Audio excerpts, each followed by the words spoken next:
Hello friends, Stacy Anfinson here with your October 2025 Dorify MLS 4 county market update. Let's dig in and see what happened during the month. We're going to start out with a positive. We're going to start with closings this time. We'll go back all the way to 2006. This is October in each of these years. Good news for October this year, up 16% compared to October of last year. A little bit of buzz out there saying the market's not really that great in terms of how it compares to prior years. I beg to differ with that. Going back over an 18-year average, October listings were only down 1%. So a lot of the metrics that I've looked at see the market is normalizing back to seasonal patterns, which market analysts like me love. So months of housing supply. Hey, guess what? For a very long time, I've been putting this slide up here and noting the double-digit years where we were in a undersupply of housing. Well, we are at 4 months, which officially gets us off of undersupply categories. The first time I've had a 4-month supply since October of 2014. That's almost an 11-year period. So if you want to know why house prices have gone up, that's one of the reasons why they have. Days on market, trending upwards. The clickbait news, national residential media loves to point this out. We're at 17 days in 20 of 21 and 63 days, and they point out, oh my gosh, houses are taking forever to sell. But you know what? If you go back to October of 2006, and you average all those days on market, 64 is the average. So we're just 1 day under that.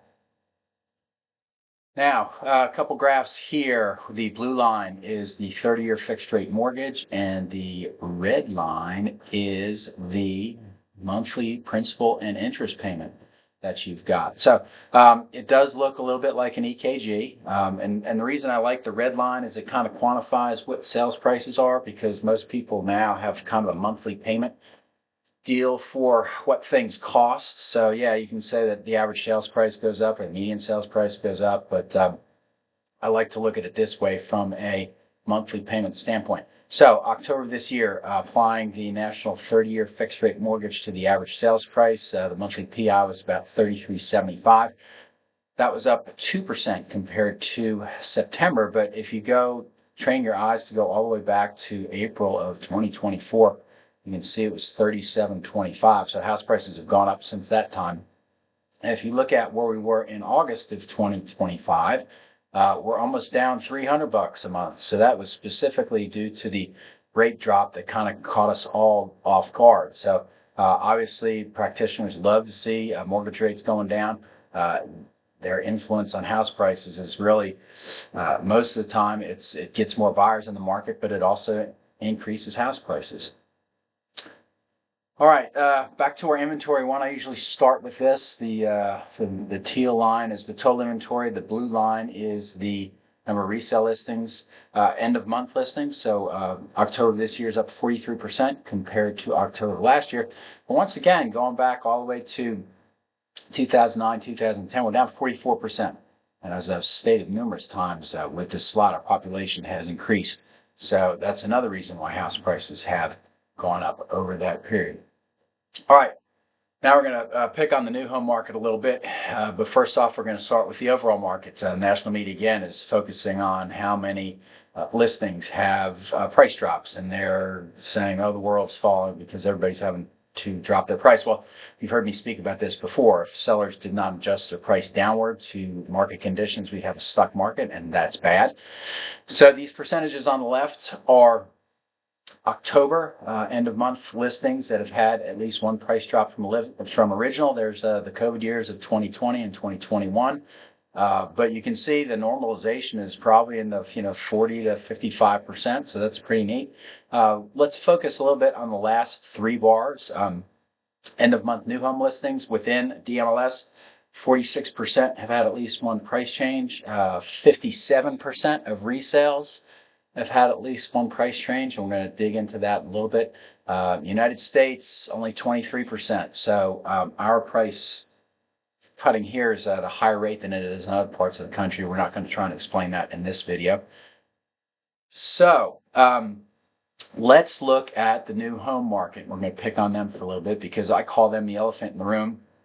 They do probably, depending on who you talk to, it's anywhere between 40 to 60% of market share within our market. So if you're coming from Chicago or big northeastern cities, it's nowhere close to that. But when you see the Sunbelt areas, they certainly have a high percentage of new construction. So when they do things with price, guess who has to react to it? So the dark blue line is the number of new home listings with reported closing costs paid by the builder, and those vary. That's not they're not paying 68% of the sales price in closing costs. That's 68% of reported new home closed listings in DMLS had reported builder paid closing costs. So you can see that really has jumped up. We're talking about this goes back to October of 2001 and then October of this year. You can see the percentages go that way. So the blue line is definitely trending up. The green line is the sales price list price ratio. So those of us that like to create graphs for a living, we call this the alligator's mouth opening up. That's not good. When you're getting less for your house and you're paying more in concessions, it's not good for your bottom line. We're going to go up with come up with some pretty amazing statistics here.